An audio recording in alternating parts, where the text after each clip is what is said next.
name is Dr. Mark Raby. I am the Chief Medical Officer and Director of Health Services at MediCann. I also staff along with Dr. Barney Welch the San Diego MediCann Clinic over in Pacific Beach. So thank you all for coming today. So the history of medical cannabis. Well, there was a little history made here in San Diego this past week as it relates to availability of medical cannabis for patients. So it was in the news. City Council put in some new regulations this past week, and I'm just going to highlight a few of them here. If you're in San Diego now and you run a dispensary, you will need to apply for a permit to dispense your medicine. Dispensaries need to be 600 feet away from certain institutions. Dispensaries are only allowed in certain industrial zones. This move will reduce the current number of about 150 dispensaries to around 0. Dispensaries will then need to reapply with the city and the county to obtain permits to do business, and we'll see, how the districting goes at that point. Proponents of such a change were concerned that medical cannabis may wrongly influence teenagers, while opponents were concerned that alcohol, cigarettes, and prescription drugs are more accessible to the community than medical cannabis is. So quite a debate, and we'll see that this debate about medical cannabis is nothing new. It's gone on for hundreds, if not thousands of years. Interestingly enough, prescription drugs are the cause of more than 100,000 deaths per year. Medical cannabis, that number is 0. And it's obvious that there is considerable misunderstanding about the use of cannabis as medicine. Yes, and hopefully what we're doing today by having a symposium and talking to the public about the appropriate and safe use of cannabis as medicine, if we get the word out there and share with people how cannabis can be used as medicine, hopefully some of those problems will go away. So cannabis, the word cannabis means fragrant cane. The hemp plant has quite a place in history. The word can, C-A-N, is ancient for the word cane. Canna is Sanskrit for hemp. Bis means aromatic or fragrant. So if you put that all together, cannabis would be a Greek word meaning hemp. If you look at ma in Chinese, that means hemp. So that's where the word marijuana comes from, which in Portuguese also means an intoxicant. And marijuana also can be derived from the Mexican words Mary Jane. So there's a lot of history in how medical cannabis, or marijuana and cannabis in general, is perceived by the public. If we go back historically to around 8000 BC, hemp was used for the weaving of fiber in Asia and Persia. In about 2700 BC, there's evidence in the world's oldest pharmacopoeia, which dates back to China and the Chinese Emperor Sheng Nung. And this document memorialized the use of cannabis for the treatment of rheumatic pain, intestinal constipation, disorders of the female reproductive system, malaria, and other conditions.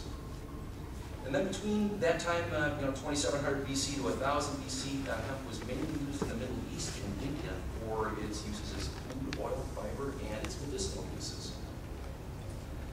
So over thousands of years, cannabis kind of migrated from sort of this part of the world in the east and moved into India and Afghanistan, and ultimately made its way to the Greeks and the Romans and the Assyrians. And these civilizations used cannabis for many things, including the use of control of muscle spasms, the reduction of pain, and the treatment of indigestion.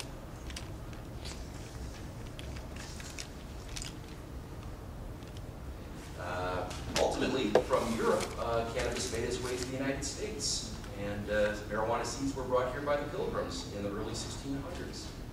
In 1621, the cultivation of hemp was mandatory in Virginia, and even in 1762, Virginia farmers were penalized for not growing marijuana, as it was an important and useful economic crop at the time. In 1776, the Declaration of Independence was written on hemp paper. Both George Washington and Thomas Jefferson were large advocates of the use of hemp as a cash crop. Jefferson urged farmers to grow cannabis in lieu of tobacco, of all things. In the 1850s, 1960s, hemp had become the world, or the largest, third largest agricultural crop grown in the northern hemisphere. And hemp can be used as paper, fuel, fabric, food, and medicine. And quite versatile in its variety of uses. Historically, though, there's always been a bit of a conflict. Is cannabis medicine, or is cannabis an intoxicant? And this created a bit of a dilemma. And by the 1300s, various governments and religious authorities began to place restrictions on the use of cannabis due to its psychoactive effects. By 1484, Pope Innocent VIII outlawed the use of hashish. But as the ebb and flow typically goes, by the 1800s in France, the use of cannabis was quite popular again, especially in the intellectual groups, where they used it as a recreational intoxicant. So the modern day problem is cannabis a recreational drug or a medicine? And this creates a problem in the utilization of cannabis as medicine due to this confusion. However, in the 1800s and early 1900s in the U.S., cannabis was used as a medicine. And prior to 1937, there were at least 27 different medicines available in the United States, produced by pharmaceutical companies. And they would sell their little bottles of tincture. And there's one by Park Davis. Eli Lilly made tincture of cannabis, so it was really a quite common medicine turn of the century, until about 1937 at least. 1936, the press began to get bad about medical cannabis. The Narcotic Education Association, along with the Federal Narcotics Bureau, began issuing statements back in the 30s, calling marijuana a killer drug, narcotic poison, that always produced a marked deterioration and sometimes produced insanity. And then came the propaganda film Reefer Madness in 1936 that sort of followed the tragic events that occur when a high school student is lured to try marijuana. And this cult film has become subsequently a Broadway musical in the early 2000s. So in 1937, that was the year that the federal government applied the Marijuana Tax Act. This was signed into law by President Theodore Roosevelt. And this was the government's way of dealing with the controversy of is cannabis intoxicant or a medicine. So they put a tax on it, and it would be $1 tax for medicinal use and $100 tax for recreational use. And guess what? That prompted doctors to stop using cannabis as medicine. So after 1937, it became almost impossible for physicians to obtain or prescribe cannabis preparations to their patients. And as a result, the medical profession was denied access to a very versatile pharmaceutical drug that has historical use that goes back thousands of years. So not much really happened with marijuana between 1937 and 1970, although its perception in the United States was one mainly of that of an intoxicant. We all know what happened in the 1960s, became much more popular, and the government's solution to that in 1970 was to pass the Controlled Substances Act. And in this act, it placed cannabis as a Schedule I compound, meaning that it has a high potential for abuse and no currently accepted medical use in the treatment in the United States, largely due to the lack of accepted safety data. That's ignoring, of course, the hundreds of thousands of people that have used it for thousands of years that have seemed to do just fine. As a Schedule I substance, marijuana is categorized with such other compounds as heroin, LSD, ecstasy, and quaaludes. So the Schedule I status is really what prohibits doctors and healthcare systems from utilizing cannabis as medicine. It limits insurance company involvement, it limits clinical research, so the Schedule I status is a real issue in dealing with cannabis as medicine. So in the 1970s, a synthetic version of THC was synthesized, and that particular drug is the basic ingredient of Marinol, which is a prescription pill that is synthetic THC. Because it only contains THC, it has just a fraction of the medicinal properties that the intact plant has, and we'll talk about that more later. In the state of California, there have also been laws related to the use of marijuana for medicine. In 1996, the Compassionate Use Act was passed, also known as Prop 215. And Prop 215 says that in the state of California, after consultation with a physician, that patients are able to, with a doctor's recommendation, use cannabis for any serious condition for which marijuana provides relief. So that's a pretty broad description, and we'll learn in a little while just how broad the medicinal actions of cannabis are.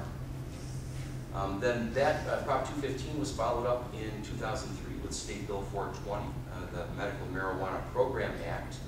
And this was the state of California's way to try to deal with what do we do now with all of these patients who want to use cannabis as medicine? How do they get their medicine? How do we keep track of these patients? So some guidelines were put into place in State Bill 420 that help provide guidelines related to that. One of the things that was a part of that was establishing possession limits. And in the People versus Kelly Supreme Court decision of last year, those limits were found to be unconstitutional. So the way the California law is written now is that a medical cannabis patient can possess and or use an amount of marijuana that's appropriate for their medical condition. So it's very nebulous what the proper quantity of cannabis is for patients to possess. And then last year was Prop 19, the Regulate, Control, and Tax Cannabis Act of 2010. It failed. Many observers speculate that that was largely due to the fact that medical cannabis patients were ignored in that process. The Cannabis Act of 2010 was a lot like the Cannabis Act of 1937. That really would have placed an undue burden on patients taxing them for medicine. So it did not have a lot of support among patients for that reason.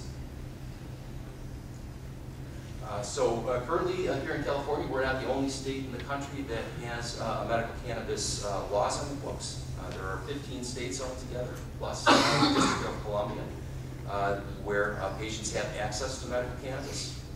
And a number of other states in the country are also considering similar legislation.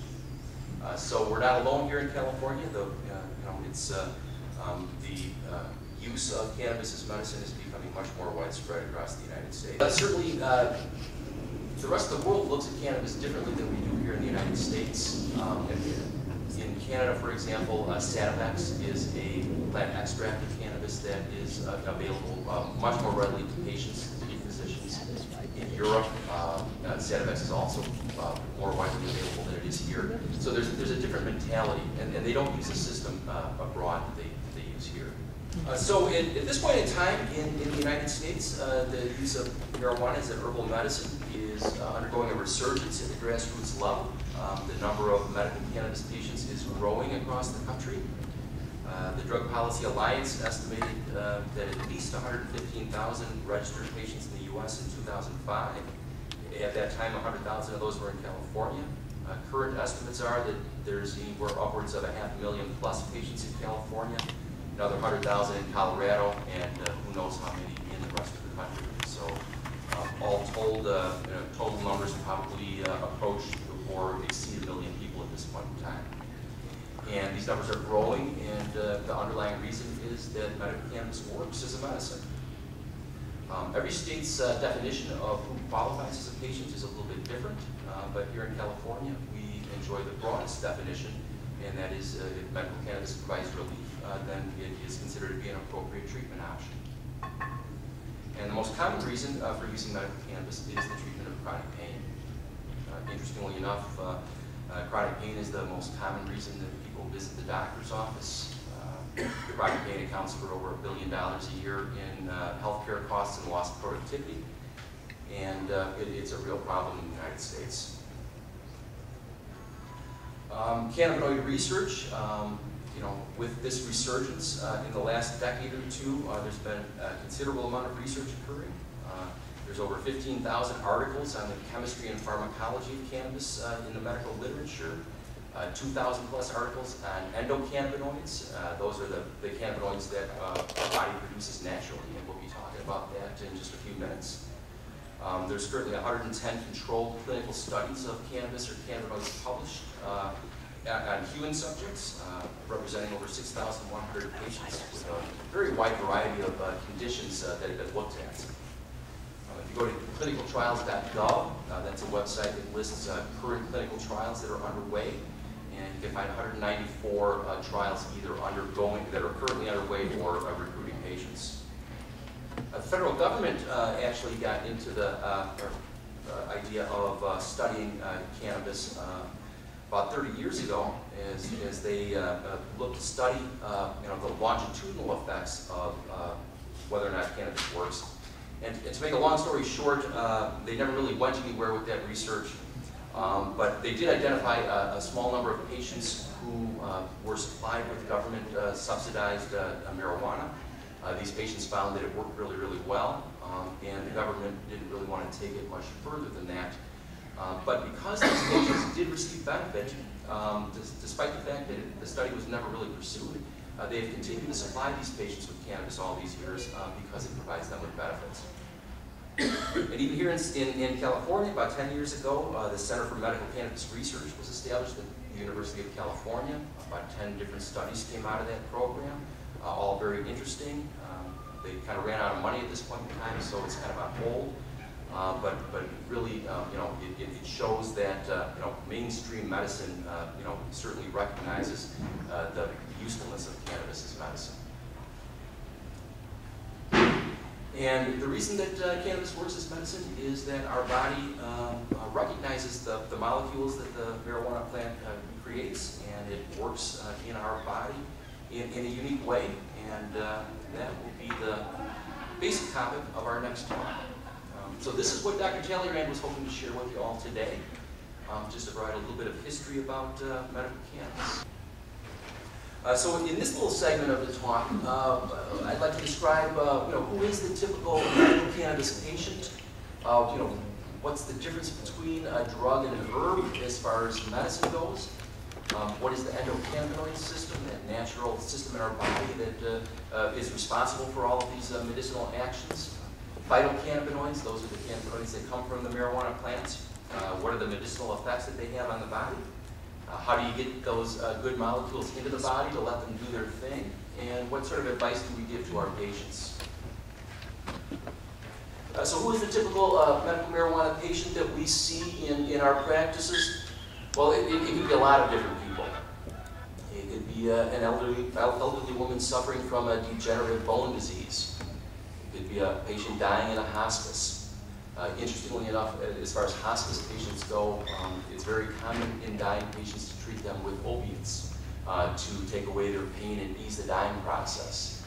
Unfortunately, when that occurs, large amounts of opiates are oftentimes needed, which basically puts the patient to sleep for the rest of their life. The use of medical cannabis, however, many patients are able to interact on a much better level with their family members during those final days and months. So it's quite effective in that particular setting. It could be a woman who suffered 5 surgeries, a year of chemotherapy, chronic pain, dozens of pharmaceutical drugs, and then wondering why she was arrested for the one medicine that worked for her. It could be a young man with a leg that looks like that. We get a lot of criticism sometimes if that leg is stuffed inside a pair of baggy pants and the gentleman uses a skateboard for an eco-friendly way of transportation. But if you can see the x-ray of the hardware in a leg like that, you can understand why it hurts. Medical cannabis patient could be a celebrity with a neurodegenerative disease. It could be Irv Rosenfeld. It could be a patient suffering from chronic migraine headaches, chronic low back pain, the leading cause of disability in the United States. Chronic insomnia, very well treated with medical cannabis. Could be a young man dealing with HIV and trying to stay healthy, or an older woman dealing with chronic arthritis. Could be a patient that looks like this, or it could be a patient that looks like that. It's really hard to tell. One thing that isn't common amongst all of these patients is that they are looking for something that looks more like herbs than it does like a big pile of pills. It's very common for patients to come into my office with a big brown bag of pill bottles. They drop it on the desk and say, "Gee whiz, Dr. Ray, look at what I've gotten off of since my visit to you last year." And that bag of pills commonly contains a painkiller and muscle relaxant, an antidepressant, a sleeping pill, an anti-inflammatory. Interestingly enough, cannabis can do all of those same things, often better and with fewer side effects. So what's really the difference between a drug and an herb? Well, the word drug really comes from the Dutch, the word droog, which means to dry. This really originates historically from the fact that herbs were dried to turn them into medicines. Pharmaceutical drugs are chemical substances used in the prevention, diagnosis, and treatment of certain health conditions. Doctors, though, like drugs to be single ingredients because with a single active ingredient, it's easy to determine dose, it's easy to determine delivery method. Herbal medicines, on the other hand, contain dozens of different ingredients.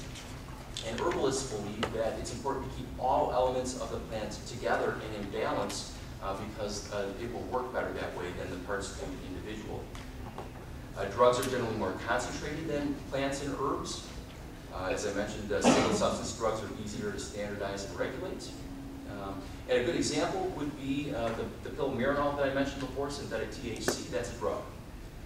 Sativex, the tincture, the extract that's used in Canada and the UK, is a tincture, it's an herbal extract, so there's a difference there.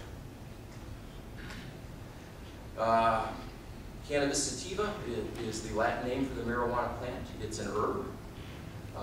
Marijuana is, the Latin name is Cannabis sativa, subspecies indica, so it creates a little bit of confusion about the distinction between what's indica, what's sativa. Well, it's all really basically part of the cannabis family of plants, and with all of the crossbreeding and hybridization that's been occurring, it's very difficult to tell really what is the difference between one strain and another, which really makes testing of cannabis important for the use of cannabis as medicine. And Steve in the labs will be talking about that in a little while, showing the importance of it. The sticky resin that covers the tops of the flowers and the leaves secretes the active ingredients of cannabis. They come out of little glandular trichomes in the female plants. And the resin of the plant contains the active ingredients.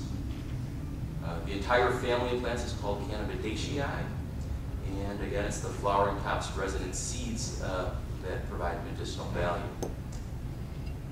If you look cannabis up in an herbal textbook, it lists a number of different properties of this one single plant, including analgesic, anesthetic, anodyne, anticonvulsant, antidepressant, anti-inflammatory, antispasmodic, aphrodisiac, and aphrodisiac. So aphrodisiac means that in right doses it can get you in the mood, but anaphrodisiac means if you take too much it can get you out of the mood. So everything is a balance in life.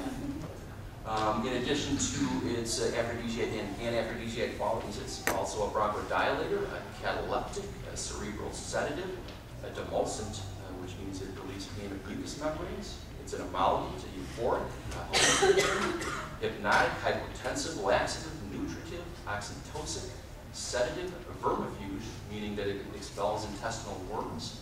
I don't see that one that much in the office, but it does work that way. And it's a yin tonic, meaning it helps create balance in the body. So how does marijuana work in our bodies? Well, our body has an endocannabinoid system, which is really, just like endorphins create a good feeling in the body, the endocannabinoid system is an important component of all of our bodies. And the first endocannabinoid molecule that was discovered that is produced by the body was found in 1992, and it was named anandamide. And that comes from the Sanskrit words word ananda meaning bliss. So these two molecules here are natural endocannabinoid molecules that are produced by our body. And up here is delta-9 tetrahydrocannabinol, which is THC, which is produced by the marijuana plants. THC was first discovered in Israel in 1964. So back in 1992 then, scientists discovered that our body makes a molecule very similar to the THC molecule that's found in the marijuana plant. We mentioned earlier that there's about 15,000 studies have been done on various types of cannabis and cannabinoid preparations. If you just type in the word cannabinoid into PubMed, you get 1,300 or so studies. Just for comparison's sake, if you type in aspirin, you get 47,000. Ibuprofen, you get 8,600. So, relatively speaking, cannabis is a very, very well-studied medicine. Let's say yes.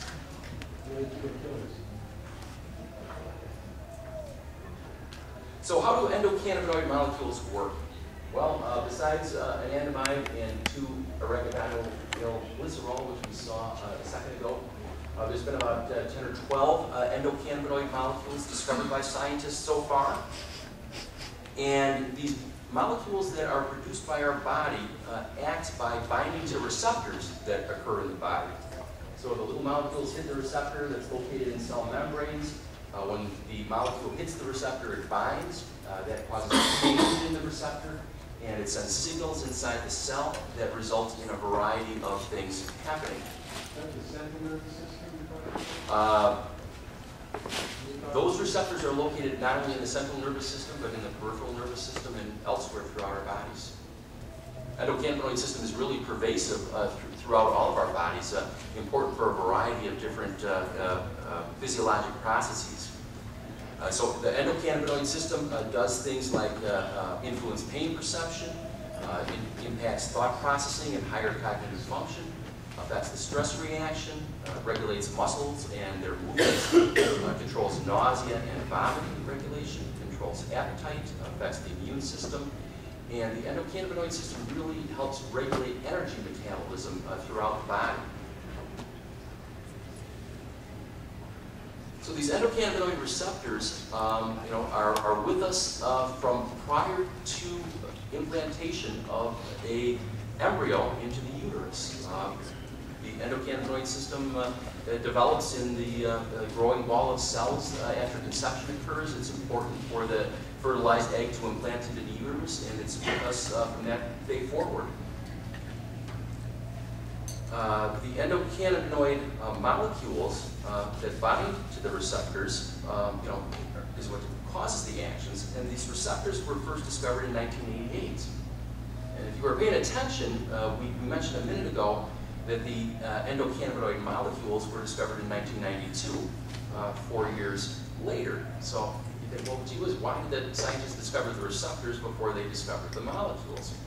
And the answer is, when THC was discovered in 1964, the active ingredient of the marijuana plant was found. So scientists wondered, well, gee whiz, how does that THC molecule work inside of our bodies?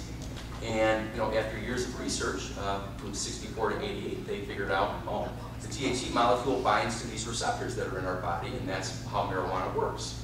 Okay, but then why do we have those receptors in the first place?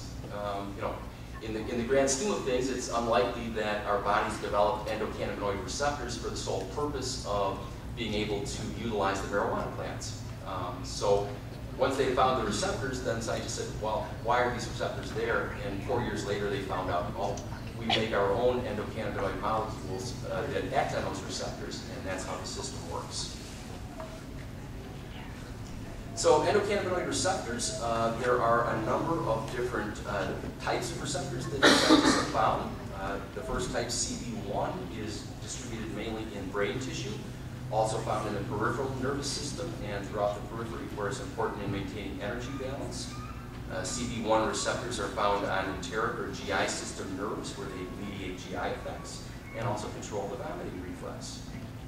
CB2 receptors found in the immune system and other cells, felt to be possibly involved in anti-nociceptive and anti-inflammatory activity, meaning anti-pain properties and anti-inflammatory properties. And then a CD3 receptor is postulated by scientists. They believe it's in the brain, but it hasn't been fully identified yet.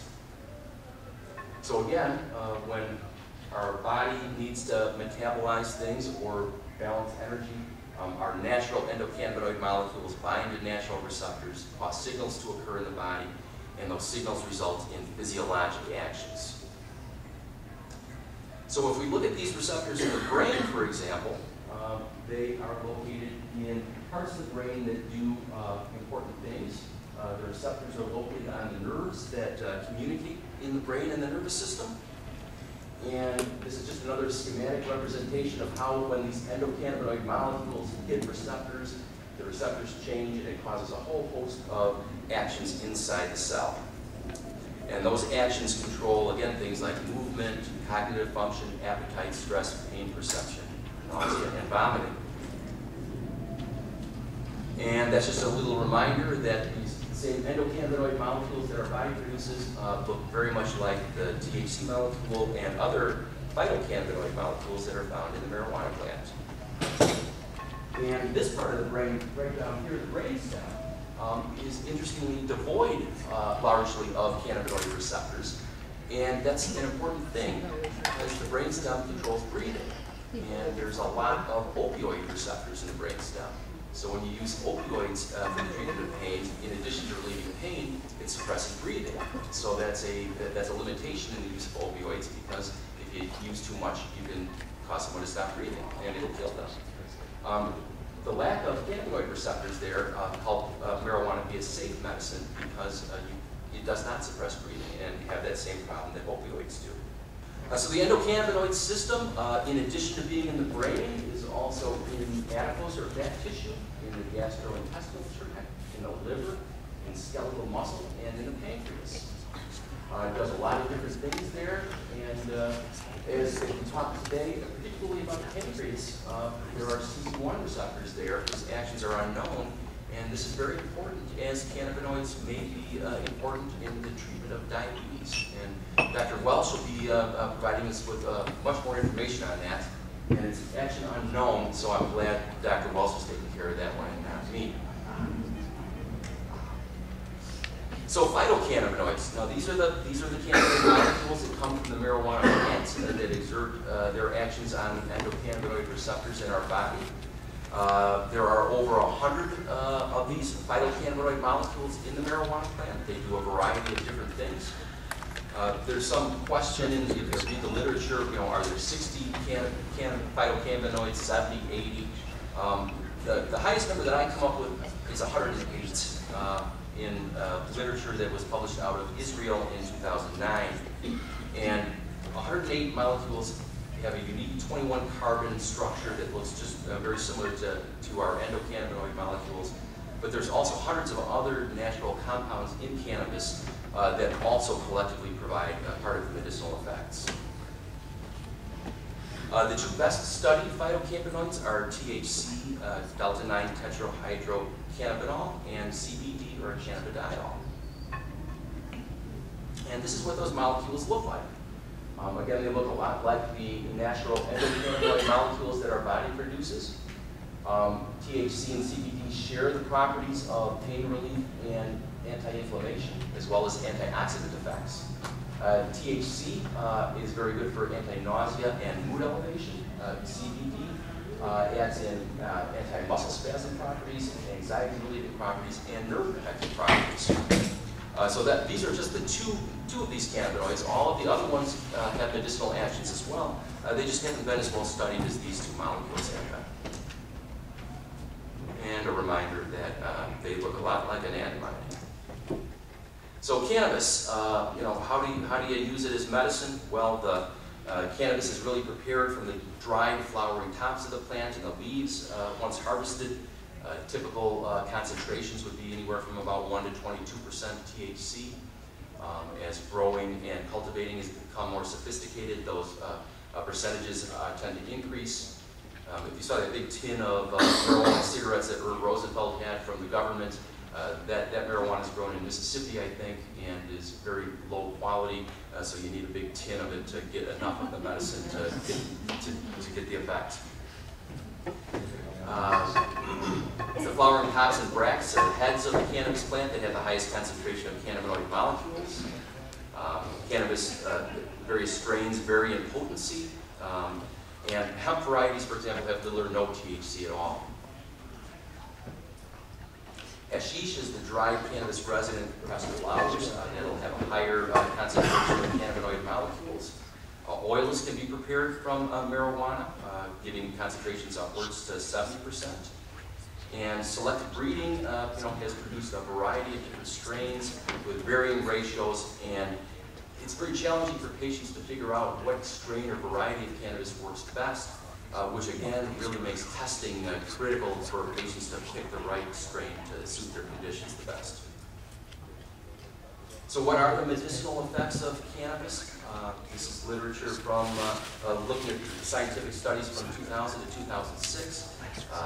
Marijuana is good to treat such things as gliomas or brain tumors, Alzheimer's disease, fibromyalgia, dystonia, which are muscle movement problems, hepatitis C, diabetes, itching, osteoporosis, multiple sclerosis, ALS, or Lou Gehrig's disease, Tourette's syndrome, hypertension, sleep apnea, GI disease, incontinence, and rheumatic arthritis. These receptors are located in all of these different systems in the body and exerts medicinal action. And again, it all relates back to the similarity between our natural endocannabinoid molecules and the phytocannabinoid molecules that are found in the marijuana plants. And that I did twice because it was really hard to do. And I wanted to show it. Just start planning. So what do patients come see us for at MediCann for using medical cannabis? Pain relief, 45.7%, is some sort of chronic pain. Also muscle spasms, again, nausea and appetite issues, mood problems, anxiety, depression, insomnia. About 5% use cannabis for harm reduction or substitution.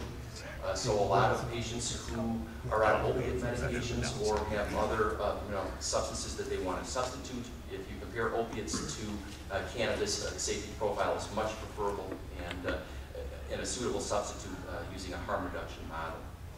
Good for glaucoma and eye diseases, it's a bronchodilator, so useful for asthma, and a variety of other causes, most notably palliative care.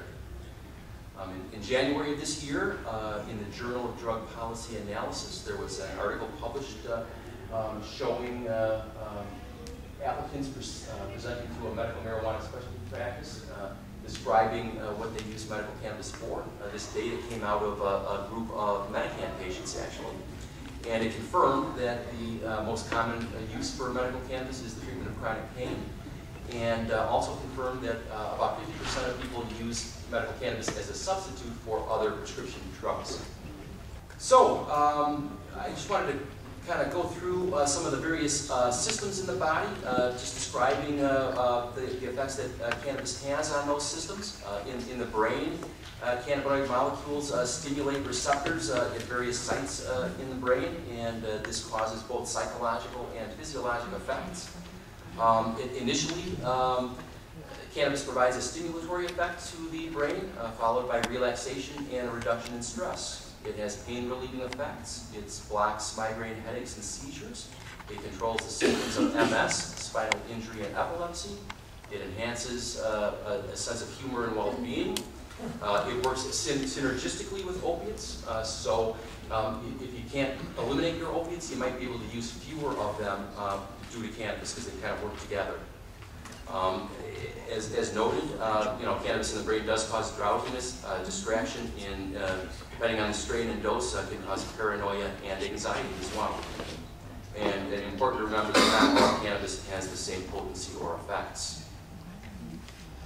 In the eyes, cannabis dehydrates the eyes, lowering the intraocular pressure. Very useful in the treatment of glaucoma.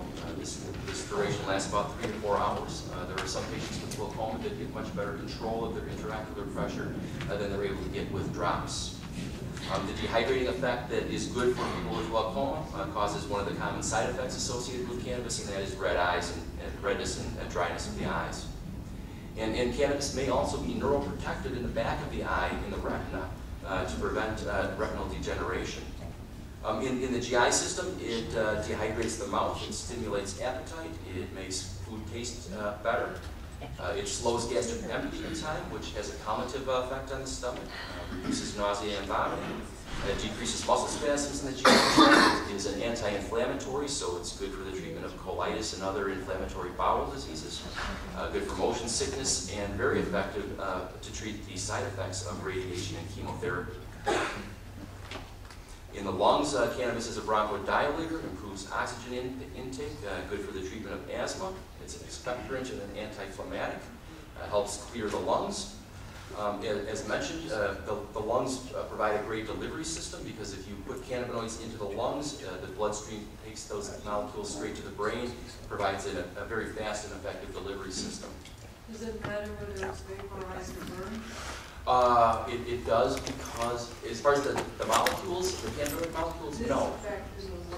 No, all of the medicinal effects are the same. The problem is that if you smoke cannabis, you're adding tars, carbon monoxide, acids, combustion byproducts, particular irritants that can be irritating to the respiratory system. So, it has positive medicinal effects, but it's the combustion process that introduces harmful substances, which makes vaporization a preferable option to smoking.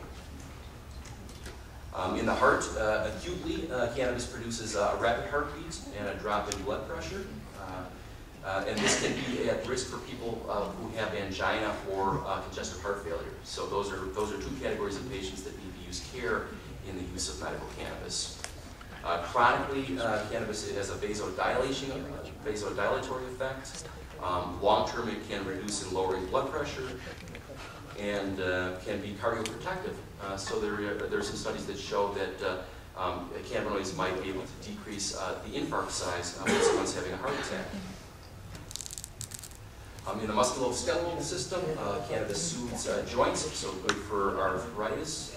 It's an anti-inflammatory. This can be either consumed or topically to produce anti-inflammatory effects. Cannabis reduces muscle spasms, muscle cramps, reduces tremor. It's an anti-ataxic, which means that people who have gross neurodegenerative diseases that cause muscle movement problems, cannabis can be very beneficial. The effects on cancer. Cannabinoid molecules are anti-proliferative. That means they make cancer cells to stop growing. They're anti-metastatic, prevent the spread of cancer. They're anti-angiogenic. Part of cancer is the development of blood vessels in tumors. So they stop the growth of blood vessels, and they're pro-apoptotic. All the cells in our bodies have a natural programmed cell death, where cells die and then regenerate themselves. And this process is natural. Now with cancer cells, they don't die like they should, and the longer cells live, the more likely they are to develop mutations and develop into cancer. So by enhancing the body's natural apoptosis system, these cells are cleared out before they become cancerous. So all these four different factors is what makes cannabinoid molecules cancerous in their properties. And this has been shown both in laboratory experiments and in human subjects. THC has been shown to inhibit lung adenocarcinoma cell growth. CBD inhibits glioblastoma multiforme brain cancer cells, and this has been shown both in the test tube and in human subjects. There was a study done in Spain where CBD was injected directly into glioblastoma multiforme brain cancer patients into their brains. And it didn't save these patients' lives, but made them live longer. So instead of living a month, they lived 3 or 4 months. And the hard science shows that if you just mix these cells with CBD together, those cells die. So cannabinoids have anti-cancer properties, and time will tell how specifically these molecules can be used to treat cancer. Other cancers where there is optimism in the treatment of cannabis for the treatment of cancer include thyroid, lymphoma, skin, pancreas, uterus, breast, and prostate. And as I mentioned, very good for the reduction of the nausea associated with chemotherapy. A mini review looked at 51 published scientific articles related to cannabinoids in the treatment of cancer, and their conclusion in 2009, after looking at these 51 articles, was that cannabinoids could be useful in the treatment of cancer due to their ability to regulate the cellular signaling pathways critical for cell growth and survival. And that diagram there is just kind of a complicated picture showing how these processes that occur in the cell kind of go haywire when cancer occurs. Cannabis is very effective in the treatment of various mental health conditions. Insomnia, very, very, very effective. Also anxiety and depression. You can see the list here. And a few of the harm reduction aspects of cannabis will not only include opiate dependence, but also alcohol dependence and cocaine dependence. So, kind of to wrap things up with this part of the talk, how do you get these therapeutic molecules into the body? You can inhale them, you can eat them, you can put them on your skin. Smoking, a variety of ways to do it. It's a rapid onset. It's easy to control the dose. It doesn't go through the liver, so it goes straight to the brain. The problem is that you're burning plant material and you're putting harmful products into your lungs. So we encourage our patients not to smoke cannabis, but to use other alternative delivery methods. If smoking is a necessary evil, then the strategy would be to use a stronger strain and take fewer puffs. The preferable alternative is vaporize, and vaporizing is heating up marijuana to a temperature sufficient to boil or vaporize the cannabinoid molecules that are in the plant. It puts them into a steam-like vapor that can then be inhaled. So the cannabinoid molecules are right in the little right in these little flowering tops there. So the correct heat will boil that liquid and turn it to vapor, and like smoking, works immediately and very easy to control your dose. You can eat cannabis as well. It's a safe delivery system. It does go through the gastrointestinal system. The molecules are absorbed. They pass through the liver once. So it's a little bit different of effect, but you still do get the medicinal cannabinoids into the body. Dosing is a real concern though, because how much of that brownie do you eat? It's really hard to tell. A tincture is the better way to do it, because a tincture is a liquid concentrate of cannabis. The molecules are extracted out using substances like alcohol or vegetable glycerin. You can then pull that up with an eyedropper, and now you can control your dose. Tinctures can be applied directly under the tongue, and by doing that, they do begin to get absorbed through the oral mucosa. So you get an immediate effect from that. You swallow the rest, but it goes through the gastrointestinal system, and you finish the delivery system that way. Topical applications we talked about, they put it right on your skin and get an effect that way. General advice that we give to patients, don't get yourself in trouble, so don't drive under the influence, don't sell your medical cannabis, keep it off federal lands, and keep your recommendation with you at all times if you're in the possession of cannabis. It's important to talk to your doctor about other medications that you're taking to develop an overall integrative treatment plan. Picking the right strain of cannabis is really important to get the right balance of THC and CBD and other cannabinoids so that you can tailor the strain to your particular condition. Getting the dose right is important because you want to use just enough cannabis to get the proper medicinal effect, and by the less is more approach to use just the amount necessary to get the desired effect. That will minimize side effects and tolerance. Tolerance means that it takes more and more of the medicine over time to achieve the same effect. This occurs with cannabis like it does with other drugs and medications. So it's a good idea with cannabis to take a little break now and then. That allows the receptors that we talked about in the body to kind of devoid themselves of the residual cannabinoid molecules, rebalance themselves, and work much more effectively. Long-term effects of cannabis use is an exceptionally safe drug, has a great safety profile, especially compared against the pharmaceutical drugs that it often replaces. There aren't too many unwanted side effects from the use of medical cannabis. The most common side effects that I hear about include dry mouth, red eyes, increased appetite, and tiredness. Long-term use or overuse can cause mood disturbances. A small percentage of users, probably 5 to 10%, report a mild withdrawal syndrome upon discontinuation of use. These symptoms are generally mild and include mild anxiety, flu-like symptoms, irritability, loss of appetite, generally lasts a couple of weeks and then resolves.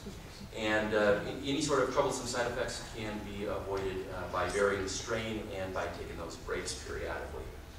Just in conclusion, real quickly, Judge Francis Scott, in 1988, he was a judge for the DEA, did a study on the safety of cannabis, and his quote says that by contrast, marijuana's therapeutic ratio, like its LD50, which is the lethal dose that is required to kill 50% of people, is impossible to quantify because it's so high. In strict medical terms, marijuana is far safer than many foods that we consume. For example, eating 10 raw potatoes can result in a toxic response. By comparison, it is physically impossible to eat enough marijuana to induce death.